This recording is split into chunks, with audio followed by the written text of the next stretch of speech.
Hey guys, tonight we're stepping back in time, not to a battlefield or a forgotten ruin, but to a place synonymous with unimaginable luxury and opulence, the Palace of Versailles.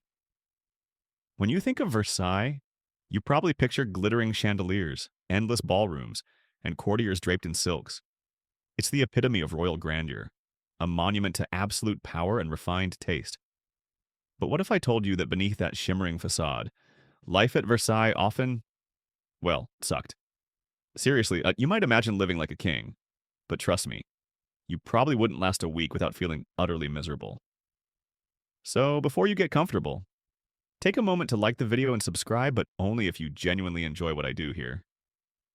And let me know where you're listening from tonight and what time it is for you. Now, dim the lights, maybe turn on a fan for that soft background hum, and let's ease into tonight's journey together. You've just arrived at Versailles. Perhaps you're a hopeful noble, eager to bask in the king's favor, or a determined social climber from a lesser family, desperate to make your mark. You've heard the tales of its splendor, the golden gates, the magnificent gardens, the endless feasts. As your carriage clatters through the grand avenues, drawing closer to the palace, your heart might pound with anticipation. The sheer scale is breathtaking, colossal stone facades stretching out, hundreds of windows glinting in the sunlight, the vast forecourt teeming with carriages, servants, and richly dressed courtiers. This is the ultimate symbol of power, the very center of the French universe under the Sun King, Louis XIV. You step out, perhaps adjusting your finest lace cuffs or smoothing down your elaborate wig. The air is thick with the scent of perfume, horse manure, and human ambition. You are immediately struck by the sheer volume of people. Thousands of nobles, servants, guards, artists, and supplicants throng the grounds and the palace itself. This isn't just a royal residence, it's a living city, bustling with perpetual activity. Your initial impression is one of overwhelming grandeur and controlled chaos. Your goal is to gain an apartment within the palace, a coveted sign of the king's favor. But for now, you must navigate the immense structure as a newcomer. You walk through the famous Hall of Mirrors, its 17 immense arches reflecting the meticulously manicured gardens. The chandeliers ablaze with countless candles, creating an illusion of infinite space and light. It's truly spectacular, designed to impress and intimidate, a dazzling display of wealth and power. You might feel a thrill, a sense of being at the very heart of the world. But as you delve deeper, a subtle unease begins to creep in. The opulence is undeniable, but it's matched by a curious lack of basic comforts. You notice the sheer number of people everywhere, the constant movement, the lack of private spaces. Even in the most lavish rooms, there are always servants, courtiers, or visitors. True solitude seems an impossible luxury. A common historical fact is that Versailles was built to centralize power around the king, forcing the nobility to live at court. However, a lesser-known detail is that this policy created an incredible housing crisis within the palace itself. With thousands of nobles vying for limited space, many had to live in incredibly cramped, poorly lit, and often unheated attic rooms, or even in the palace's less glamorous wings, a far cry from the opulent chambers shown in films. Imagine coming all this way, spending a fortune on your wardrobe, only to find yourself sharing a tiny room with several other hopefuls. It certainly dampens the luxury vibe. Your initial excitement might start to wane as you begin to understand the true nature of life here. This isn't a relaxed country estate. It's a meticulously choreographed stage. And everyone, including you, is a performer. Every gesture, every word, every piece of clothing is scrutinized. You are constantly on display, expected to embody the refined elegance of the court, even if you're internally battling a stomach ache from the rich food or a headache from the constant clamor. Historians still debate whether the physical discomforts and lack of privacy at Versailles were simply unavoidable consequences of a large royal court, or if they were a deliberate, albeit subtle, mechanism for maintaining control over the nobility, keeping them constantly aware of their dependence on royal favor and too distracted by daily annoyances to plot against the king. It's a fascinating question about the intersection of grandeur and control. You quickly realize that survival here is not just about wealth or lineage. It's about navigating an incredibly complex social minefield. Who do you bow to? How deeply? Which doors are you permitted to open? Who can you speak to? And about what the rules are unspoken, learned through observation, subtle cues, and often humiliating missteps. The pressure to conform, to fit in, to avoid any faux pas that could cost you favor is immense. Your first night at Versailles might be a sleepless one. The sheer volume of people, the unfamiliar sounds of the palace settling, the distant laughter and murmur of late-night gatherings, perhaps even the scurrying of rats in the walls. You are keenly aware that you are but a tiny cog in this immense, glittering machine, your comfort and well-being utterly secondary to the grand spectacle of the monarchy. The allure of Versailles drew you in, but its harsh realities are already beginning to prick at the illusion of luxury. You've just had your first unsettling night at Versailles. The initial awe of its grandeur slowly giving way to a creeping sense of unease. Now, as your days at court begin in earnest, you quickly discover that the most pervasive and truly miserable aspect of this luxurious life is the absolute lack of privacy. Total exposure, every moment of your existence, from the intimate rituals of waking to the final act of falling asleep, is a meticulously choreographed public spectacle. Imagine trying to start your day. There's no quiet, solitary morning routine. You wake in a room, perhaps a grand chamber if you're highly favored. But even then, it's rarely your own. You might be sharing it with several other courtiers, or at the very least, you know that servants are always just outside the door, listening. The moment you stir, the ritual begins. If you are a high-ranking noble, your lever waking up might be a semi-public event. Servants bring in your hot chocolate or coffee, lay out your clothes, and perhaps even assist you with your wig or makeup, all under the gaze of curious onlookers or junior courtiers hoping to catch your eye. For the king and queen, this lack of privacy was elevated to an absurd, almost theatrical level. The king's lever was a highly formal ceremony, attended by dozens, even hundreds, of nobles of varying rank. Imagine being present as the king literally woke up, was dressed, and prepared for his day, all while you and a crowd of other courtiers jostled for a better view, hoping to exchange a word or catch his attention. This wasn't just a morning routine. It was a carefully orchestrated performance of power and access, with strict rules about who could hand him his shirt, who could hold the wash basin, and who could merely observe. This concept extends to every facet of life. If you wished to speak with someone important, you couldn't simply knock on their door. You often had to stand outside their apartments, waiting for hours in the corridor, hoping they would emerge or grant you an audience. Conversations, even supposedly private ones, were almost always held within earshot of servants, other courtiers, or watchful eyes. Gossip, rumors, and intrigue thrived precisely because there were no truly private spaces where one could speak freely without fear of being overheard or observed. Even the most basic bodily functions were often public affairs. The palace famously lacked sufficient private latrines. While commodes' portable toilets were used, they often sat openly in rooms, and waste was frequently emptied into courtyards, stairwells, or even out windows. Imagine the sheer lack of dignity when one needs to relieve oneself, constantly aware that others are nearby, perhaps even watching. This lack of sanitary privacy is a shocking contrast to the opulent surroundings and further underscores the miserable reality of palace life. A common historical fact is that Versailles housed thousands of people. What's less commonly discussed is the complete absence of personal boundaries that this immense population density created. Nobles might have had grand apartments, but even these often served as thoroughfares for other courtiers, or lacked proper doors, relying on heavy curtains for a semblance of separation. There was no concept of personal space as we understand it. You were always part of the crowd, always visible, always subject to scrutiny. Think about the psychological toll this constant exposure would take. To always be on, always performing, always aware that your appearance, your conversation, your very demeanor is being judged. The pressure to maintain composure, to never show weakness, to always present the perfect courtier, must have been utterly exhausting. You couldn't just have a bad day. Every moment was a potential opportunity for advancement or a social misstep that could cost you dearly. It's like living in a reality TV show, but with far higher stakes and no camera crew to hide the artifice. Historians still debate whether the extreme lack of privacy at Versailles was an intentional strategy by Louis XIV to control the nobility and prevent conspiracies. or if it was simply an unavoidable consequence of consolidating so many people in one central, yet technologically limited, space. This academic discussion highlights the intertwined nature of architectural design, social control, and daily living conditions. Even your meals were public. Whether dining in your own apartments, often with guests, or at the royal table, a strictly hierarchical affair where every gesture was observed, eating was a social performance. There was no quiet, intimate dinner. Every bite, every sip, every conversation was part of the grand spectacle. The expectation was to maintain decorum, even when uncomfortable or bored, because you were constantly being evaluated.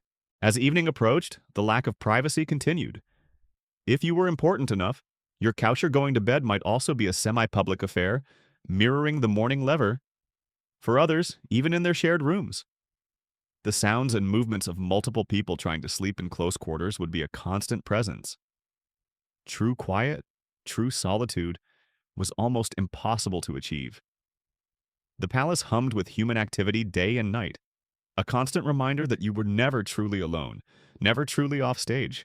You've quickly discovered that the glittering facade of Versailles hides a profound lack of privacy, a constant state of public exposure that would exhaust even the most hardened socialite. But as your time at court stretches on, another far more visceral reality begins to assault your senses, the pervasive stench of grandeur. Despite its opulent appearance, Versailles was, by modern standards, an incredibly unhygienic place, making daily life a malodorous nightmare. Imagine waking each morning not to the fresh scent of gardens, but to a subtle yet undeniable miasma that clings to the very air. The palace housed thousands of people, nobles, servants, guards, stable hands, along with countless horses and other animals. All these living beings produced waste, and the infrastructure to manage it was, frankly, abysmal. There was no sophisticated plumbing system as we know it, no ubiquitous flush toilets, no regular garbage collection. The most notorious culprit was the ubiquitous human waste. While some, mostly the highest-ranking nobles, might have had access to a commode or chamber pot in their private or semi-private apartments, these were often simply emptied into convenient corners, down stairwells, or most notoriously, out of windows into the courtyards below. Imagine walking through a seemingly pristine garden or a grand courtyard, only to be hit by the lingering, pungent odor of human excrement. You learn to walk with your head held high, but your nose constantly assessing the air for clearer paths. Beyond direct human waste, there was the pervasive smell of animal waste. The royal stables housed thousands of horses, essential for transportation, hunting, and military display. The enormous amount of manure produced by these animals was a constant feature of the palace grounds, particularly near the stables and service areas. The combination of horse dung, urine, and the general dampness of the sprawling estate created a powerful, earthy stench that would cling to clothing and hair. Personal hygiene, by today's standards, was also drastically different. Regular full-body bathing was not a common practice, even among the nobility, due to beliefs about water and health, as well as the sheer practical difficulties of heating and moving large quantities of water. Instead, people often used strong perfumes to mask body odor, contributing to another layer of complex scents in the air. Imagine the mingling of dozens, even hundreds, of different strong perfumes attempting to cover up underlying body odors in a crowded ballroom. It's a sensory experience that would likely overwhelm a modern nose. A common historical fact is that people in Versailles used copious amounts of perfume. What's less commonly discussed is that this wasn't purely for vanity. It was a practical necessity to combat the overwhelming smells of the palace. They created intricate, layered scents, not just for themselves, but for their clothing, their wigs, and even the palace rooms, in a constant, losing battle against the omnipresent stench. It was a sensory arms race against their own unsanitary conditions. Even the opulent clothing contributed to the problem. Wigs, elaborate and powdered, were rarely washed and could become breeding grounds for lice and mites, adding their own subtle, unpleasant scent. The heavy, multi-layered fabrics of fashionable garments were difficult to clean and would absorb the myriad odors of the palace sweat, perfume, food, and waste, creating a unique, complex aroma that permeated every aspect of life. Historians still debate whether the notorious unsanitary conditions at Versailles were primarily a result of the technological limitations of the era, or if they also reflect a cultural indifference to certain forms of hygiene, where public appearance and social rituals were prioritized over what we now consider basic cleanliness. This academic discussion touches on the very different societal values surrounding personal and public hygiene. The kitchens, though grand, also contributed their share of odors. The smell of cooking food, especially rich stews and roasted meats, would mix with the stale scent of grease and food waste. And in areas where food was served or stored, you might detect the faint, cloying smell of rot or fermentation, particularly in warmer weather. The sheer volume of food consumed and prepared meant a significant amount of organic waste, which, without modern refrigeration and disposal, contributed to the pervasive odor. The palace itself, a massive stone structure, also had its own peculiar smells. The dampness of the ancient walls, the musty scent of old tapestries, the lingering aroma of smoke from countless fireplaces, and the faint smell of wax from the endless candles. All these natural and artificial elements combined to create a unique, overwhelming bouquet that was the signature scent of Versailles. For all its outward splendor, the reality of living at Versailles was a constant assault on the olfactory senses. The luxury was often a veneer over deeply unpleasant, unhygienic conditions. You learned to hold your breath in certain corridors, to subtly angle your head away from offending sources, and to rely on your own copious perfumes. The stench of grandeur becomes an inescapable, miserable part of your daily existence, a constant reminder that even kings and queens couldn't escape the pervasive smells of their own making. You've grown accustomed to the omnipresent lack of privacy and the lingering, unsavory odors that define Versailles. But as the seasons turn, you discover yet another profound discomfort that penetrates even the thickest silks and the most robust constitutions, the harsh realities of freezing winters, sweltering summers.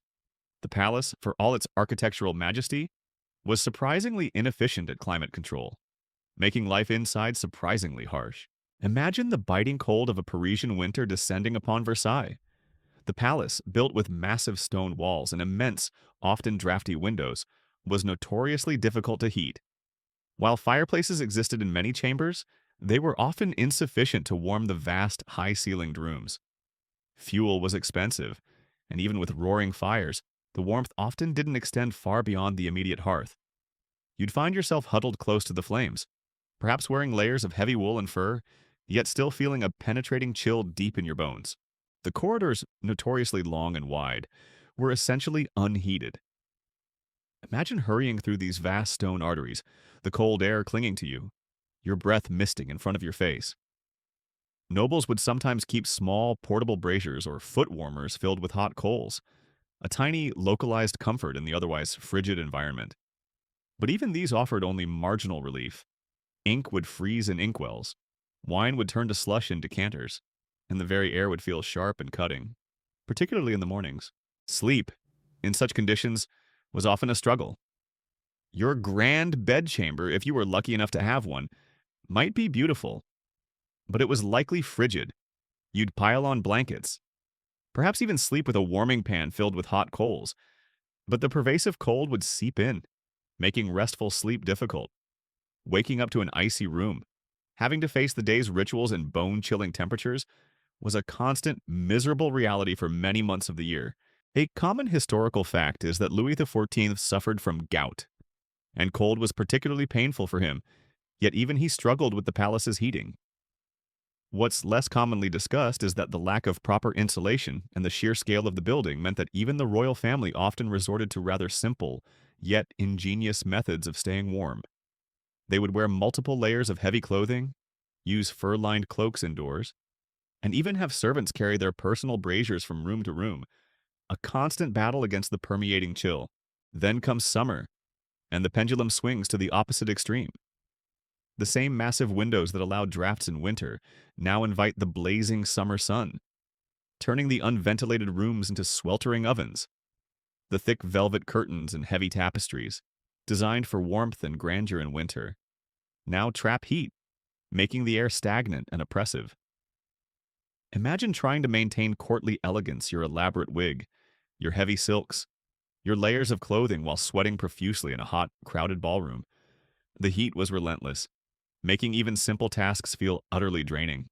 The opulent gardens, while beautiful, offered little respite during the peak heat of the day.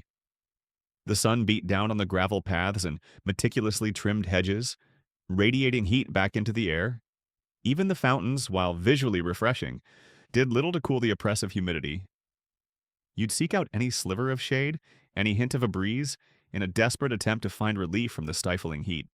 Historians still debate whether the physical discomforts of temperature extremes at Versailles were simply accepted as an unavoidable aspect of life in that era, or if the court's relentless focus on appearance and ritual meant that personal comfort was deliberately secondary to the display of grandeur and the maintenance of royal protocol.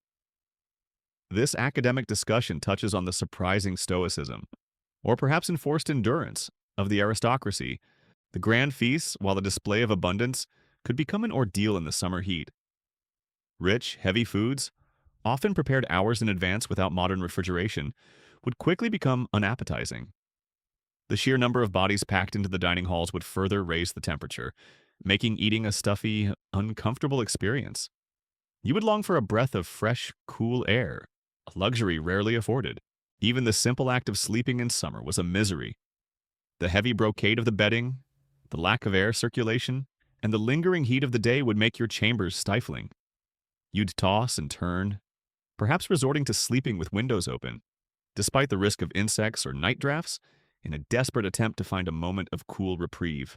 This constant battle against the elements, the oscillation between bone-chilling cold and suffocating heat, was a fundamental and often overlooked aspect of life at Versailles.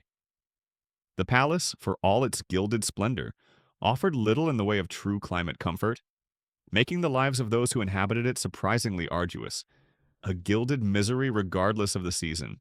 You've shivered through the frigid winters and sweated through the stifling summers of Versailles, realizing that even royal splendor couldn't conquer the elements.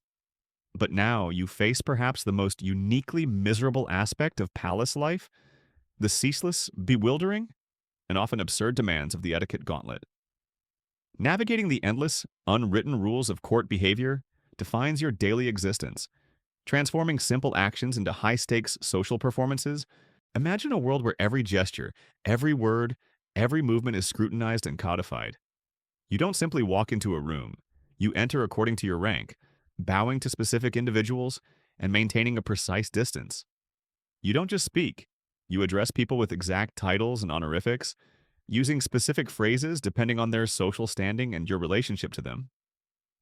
This isn't politeness. It's a rigid, complex dance of submission and assertion, a constant test of your memory and social acumen.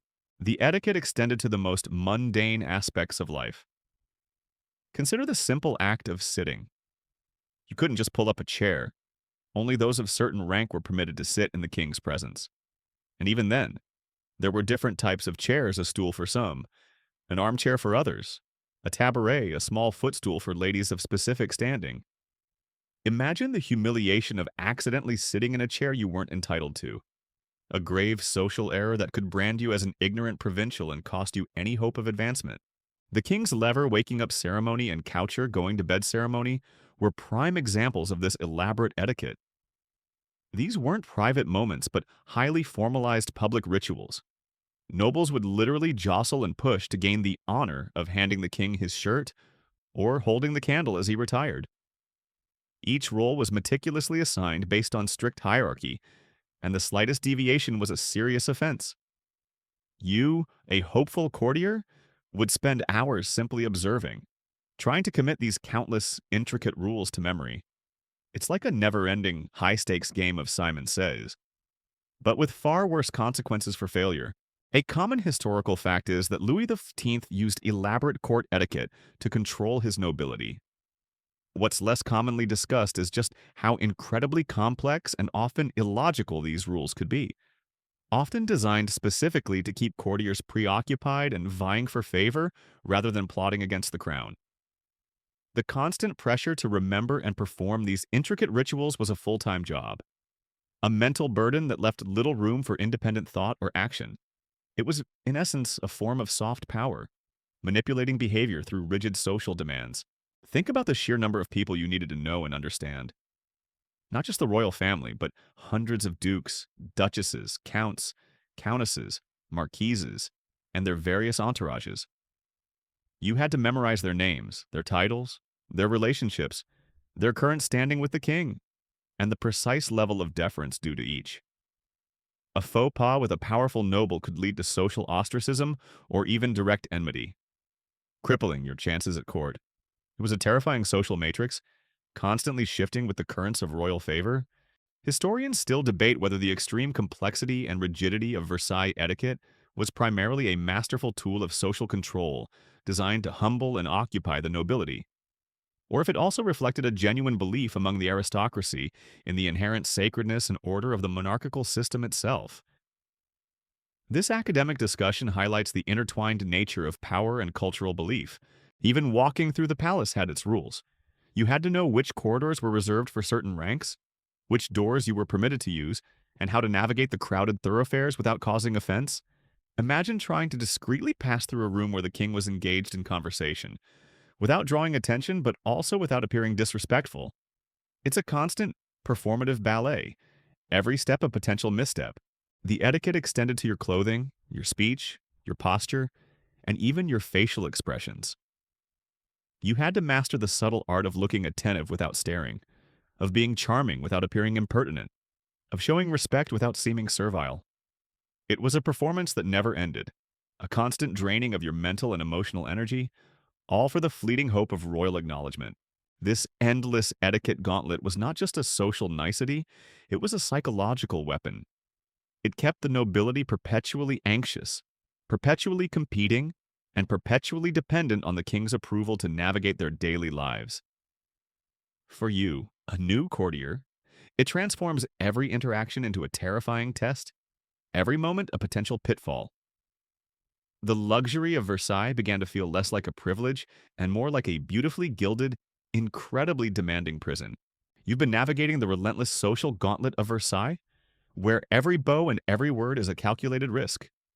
But as the day progresses, your attention turns to another seemingly luxurious, yet surprisingly challenging aspect of court life.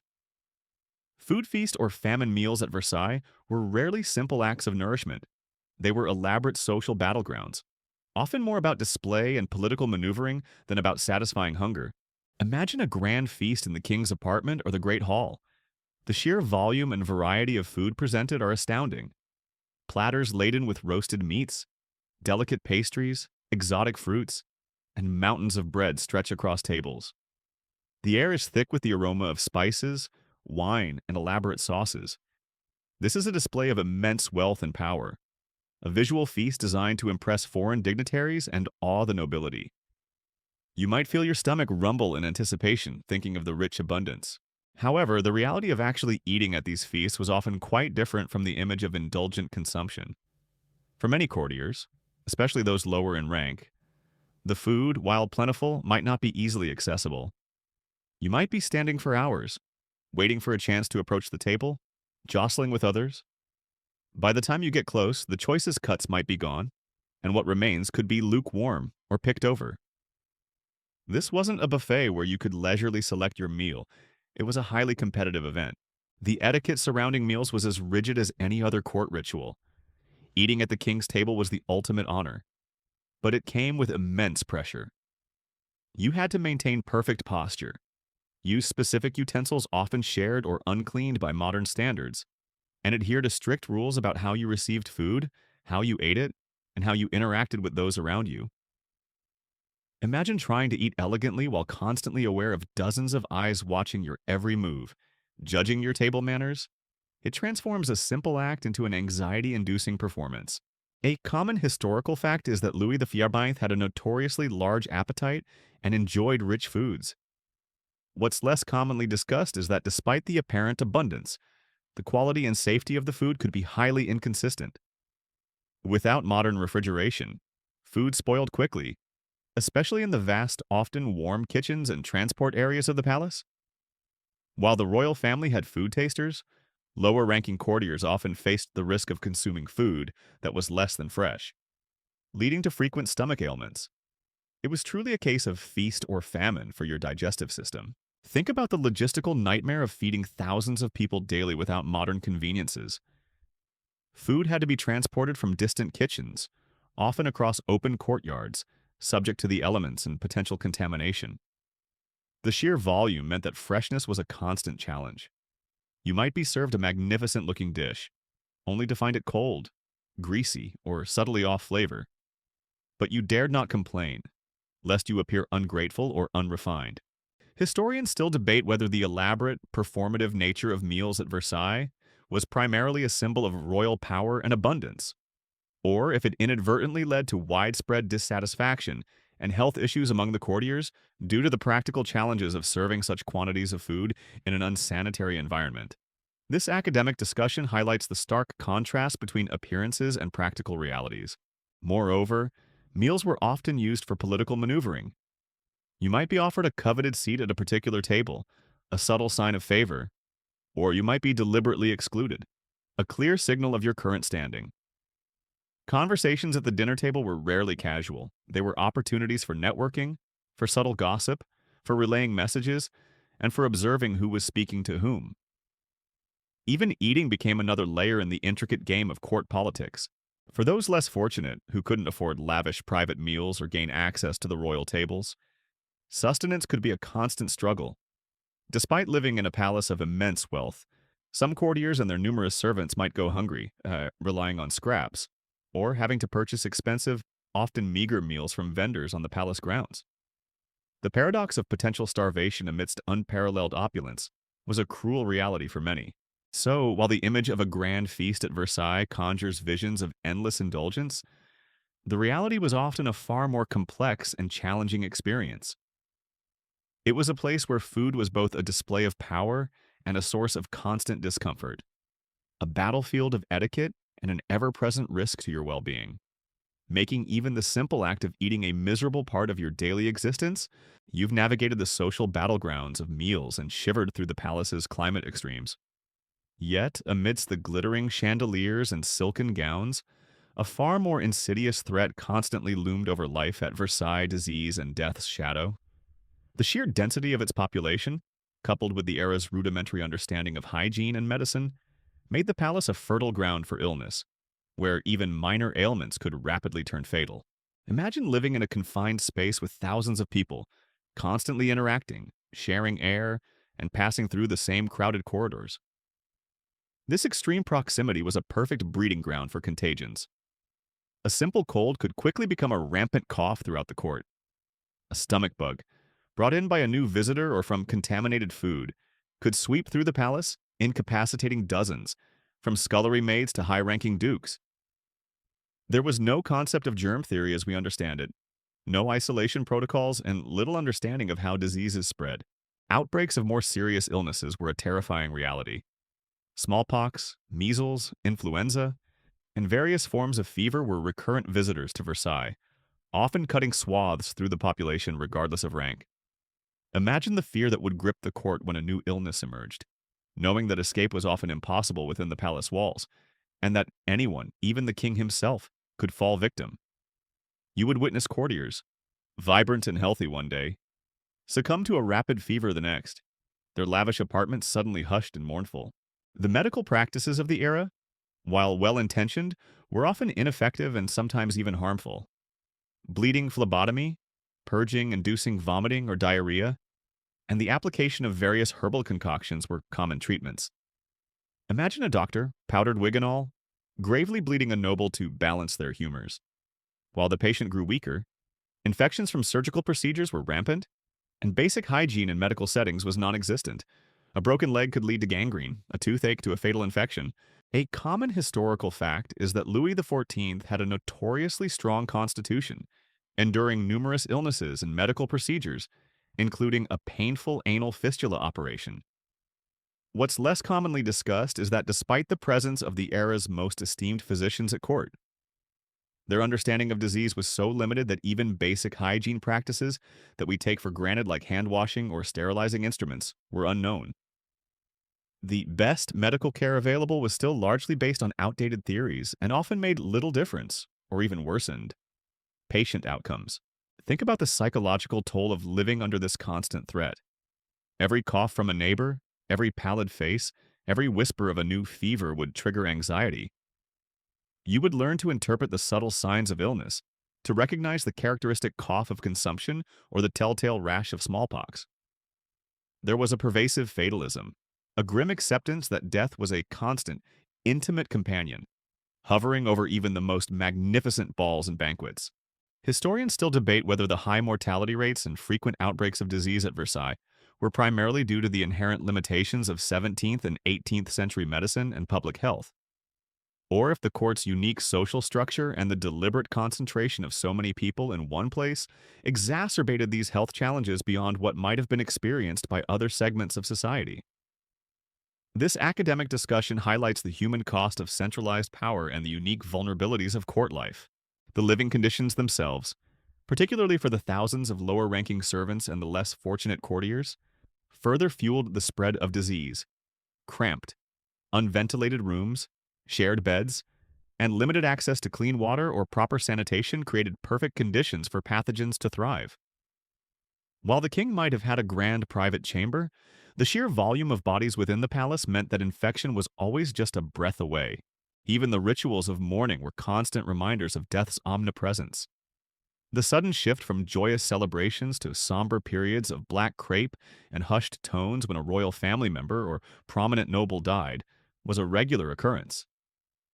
You would participate in these rituals, witnessing the grief, but also knowing that the cycle of illness and death would inevitably continue, claiming another victim sooner or later. The glittering facade of Versailles could distract from many things, but it could not hide the shadow of disease and death. For all its luxury, it was a place where life was surprisingly fragile, and where illness was an ever-present, miserable reality that touched everyone, from the lowliest stable boy to the Sun King himself. You've navigated the unsavory smells, endured the climate extremes, and constantly dodged the invisible specter of disease at Versailles. Yet, surprisingly, for many courtiers, one of the most insidious miseries of palace life was the pervasive boredom and restlessness. Despite the immense luxury and constant social world, daily life was often tedious, demanding, and utterly soul-crushing for those who weren't the king. Imagine your days. While the king might be engaged in affairs of state, hunting, or grand ceremonies, your own schedule, unless you held a specific, high-ranking office, could be surprisingly empty. You'd spend hours simply waiting for an audience with someone important, waiting for the king to emerge from his chambers, waiting for the next meal, waiting for a public ceremony to begin. This wasn't productive waiting, it was often aimless, loitering in crowded, gilded halls, constantly on display, constantly maintaining appearances. The social events, while glamorous, were often repetitive. Another ball, another hunt, another performance of a new opera. While initially exciting, the endless cycle of rigid formality and predictable entertainments could become incredibly monotonous. Imagine having to make polite conversation with the same people, about the same trivial subjects, day in and day out, all while maintaining a facade of effortless charm and perpetual engagement. It was a social treadmill that never stopped. For many nobles, living at Versailles meant abandoning their estates in the provinces, where they had genuine responsibilities and a sense of purpose. At court, their primary function was simply to be present, to orbit the king and compete for his favor. This lack of meaningful work, combined with the enforced idleness, could lead to profound boredom and a feeling of uselessness. You might spend hours simply strolling through the gardens, playing cards, or engaging in polite yet ultimately shallow conversation. A common historical fact is that Louis XIV deliberately created this system to keep the nobility under his thumb, preventing them from plotting against him in their provincial strongholds. What's less commonly discussed is the immense intellectual and psychological cost of this strategy. Highly intelligent and ambitious individuals were forced into a life of glorified idleness, where their talents were often wasted on petty court intrigues rather than meaningful governance or productive endeavors. This stifled creativity and could lead to profound frustration. Think about the psychological impact of this enforced idleness. Without meaningful pursuits, many courtiers turned to gambling, excessive drinking, or illicit affairs to fill their time and alleviate their boredom. These activities, while providing momentary distraction, often led to financial ruin, social scandal, and further misery. The pressure to maintain appearances, even while engaging in such activities, only added to the internal conflict. Historians still debate whether the pervasive boredom at Versailles was a deliberate consequence of Louis XIV's strategy to keep nobles subservient and preoccupied with trivialities, or if it was an unforeseen side effect of centralizing such a large population of leisured elites with limited productive roles. This academic discussion highlights the unintended consequences of grand political designs. Even travel, which might seem like an escape, was often equally tedious. Journeys between royal residences were slow, uncomfortable affairs, fraught with difficulties. Imagine being confined to a cumbersome, jolting carriage for days, surrounded by your retinue with little privacy and the constant awareness of the social hierarchy even on the road. The excitement of a change of scenery would quickly wear off, replaced by the discomforts of travel. For women particularly, boredom could be profound. Their roles were often even more limited than men's, primarily revolving around marriage, childbearing, and social display, trapped within the confines of the palace, with little intellectual stimulation or agency. Many aristocratic women found their lives stifling. They would fill their days with endless social calls, embroidery, or gambling, seeking any distraction from the monotony. This constant battle against boredom, this desperate search for amusement in a gilded cage, adds another layer to the misery of Versailles. For all the outward show of splendor and activity, the inner lives of many courtiers were marked by restlessness and a profound emptiness, a silent suffering beneath the glittering surface. The luxury of idleness proved to be its own unique form of torment. You felt the gnawing emptiness of boredom and the stifling lack of meaningful purpose that plagued daily life at Versailles. But beneath all the social rituals, the physical discomforts, and the endless waiting, lay the ultimate, pervasive reality. Your entire existence revolved around the king's constant gaze. Every decision, every action, every hope for advancement or fear of ruin hinged entirely on the unpredictable whim and mercurial favor of the monarch. Imagine living under a spotlight, not for a moment, but for every single waking hour. The king, whether Louis XIV or his successors, was the sun around which your world revolved. You couldn't just live at Versailles. You had to serve Versailles. And serving Versailles meant serving the king, constantly. Your primary goal was to catch his eye, to elicit a smile, a nod, or a brief word of acknowledgement. These tiny gestures were the currency of the court, more valuable than gold, as they signaled favor and opened doors to power and privilege.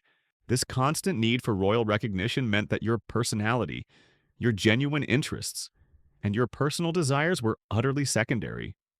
You became a master of flattery, of subtle manipulation, of knowing precisely when to speak and when to remain silent.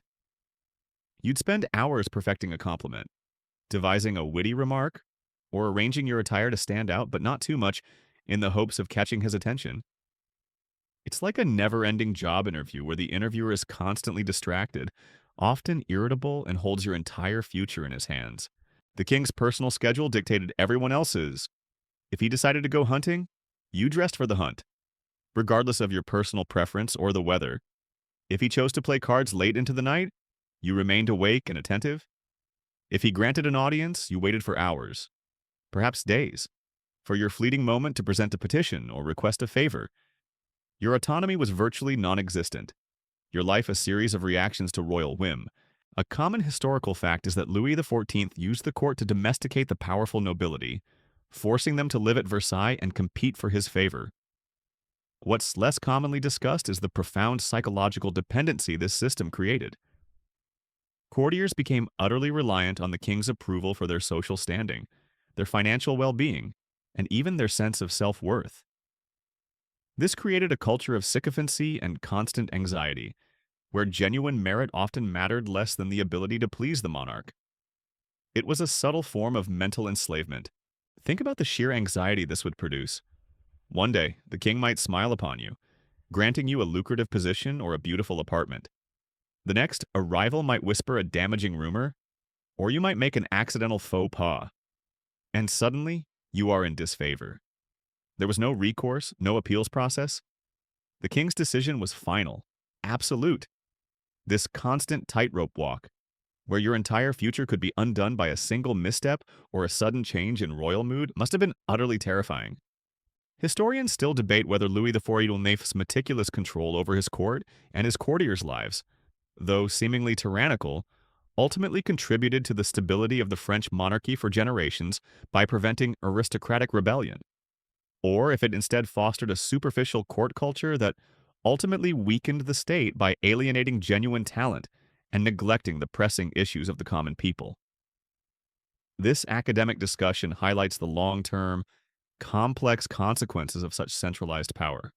Even beyond direct interaction, the king's gaze extended to your personal life, your marriage prospects, your financial dealings, even your choice of friends all could be influenced, or outright dictated, by the king or his closest advisors. You were expected to marry someone suitable to your rank, to maintain appearances, and to avoid any scandal that might displease His Majesty. Your individuality was subsumed by your role as a courtier, a piece in the grand royal puzzle. The pressure to constantly impress, to outmaneuver rivals, and to remain in the king's good graces was relentless. Every conversation with another noble was a potential opportunity or a hidden danger. Every social event was a chance to advance or fall behind. You were forever performing, forever competing, all under the unwavering, sometimes benevolent, often terrifying gaze of the monarch who held your entire destiny in his hand. This constant, pervasive surveillance and dependence made even the luxurious life at Versailles a miserable existence for the soul. You have lived the luxurious life at Versailles, enduring its profound lack of privacy, the pervasive stench, the relentless climate, the absurd etiquette, the battle for food, the shadow of disease, the gnawing boredom, and the ever-present, terrifying gaze of the king. From your initial awe to your gradual disillusionment, you've witnessed the true cost beneath the glittering facade. Now, as our journey through this gilded cage concludes, let's reflect on the profound truth of this experience. It was a gilded misery, an existence where immense personal cost lay hidden beneath unparalleled opulence. Imagine stepping away from Versailles, perhaps into old age, reflecting on your years there. What would you recall the breathtaking beauty of the Hall of Mirrors? Yes, but also the constant draft, the exquisite silks and jewels, but also the discomfort of heavy wigs and restrictive corsets, the lavish feasts, but also the fear of spoiled food and the endless competition for a good bite, the endless parties and balls, but also the crushing boredom and the relentless pressure to always be on. The misery of Versailles wasn't about physical deprivation in the way a peasant suffered. You were likely well-fed, clothed, and housed, far better than the vast majority of the population. But your suffering was of a different kind, a profound psychological and emotional torment. You lived in a state of constant anxiety, never truly relaxed, always performing, always vigilant. Your individuality was suppressed, your autonomy curtailed, and your genuine emotions often hidden beneath a veneer of courtly grace. It was a gilded cage, beautiful on the outside, but suffocating within. A common historical fact is that Versailles was Louis XIV's masterpiece, a symbol of his absolute power. What's less commonly discussed is that for many of the nobles forced to reside there, it was a form of house arrest, albeit a very comfortable one.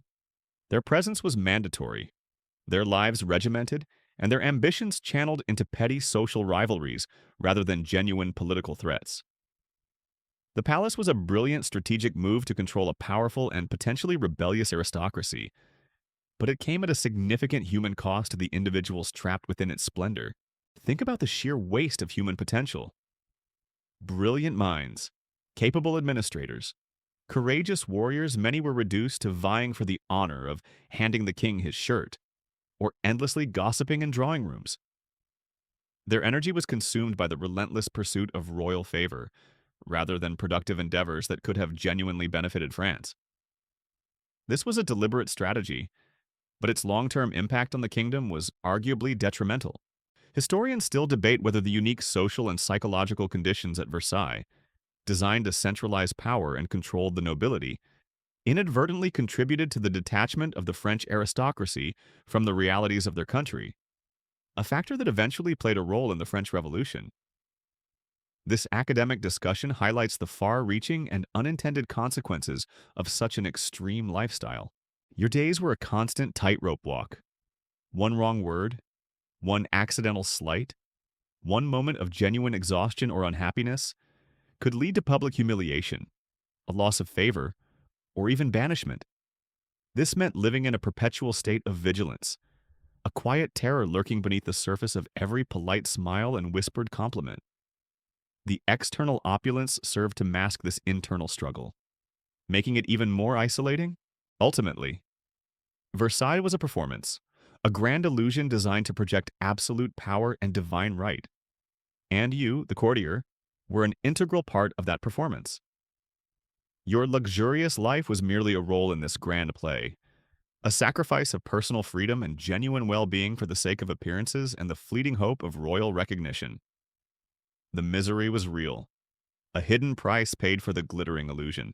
So, the next time you see images of Versailles, with its shimmering gold and sprawling gardens, remember the other side of the coin. Remember the lack of privacy, the stench, the cold, the heat, the endless etiquette, the political meals, the omnipresent disease, the soul-crushing boredom, and the terrifying gaze of the king. Remember that for many, life in this magnificent palace was truly a gilded misery. Now, as the golden light of Versailles dims and the whispers of the court grow faint, allow your mind to gently detach from the grand, yet uncomfortable chambers we've explored. Imagine the vast garden stretching out under a calming moonlight, the distant fountains murmuring a soft lullaby. Let the intricate details of etiquette, the anxieties of courtly life, and the historical discomforts slowly dissolve, leaving behind only a sense of quiet reflection. Breathe deeply, letting go of any lingering echoes of a world where luxury often masked profound unease. The Grand Palace now rests in silent history, and so too can you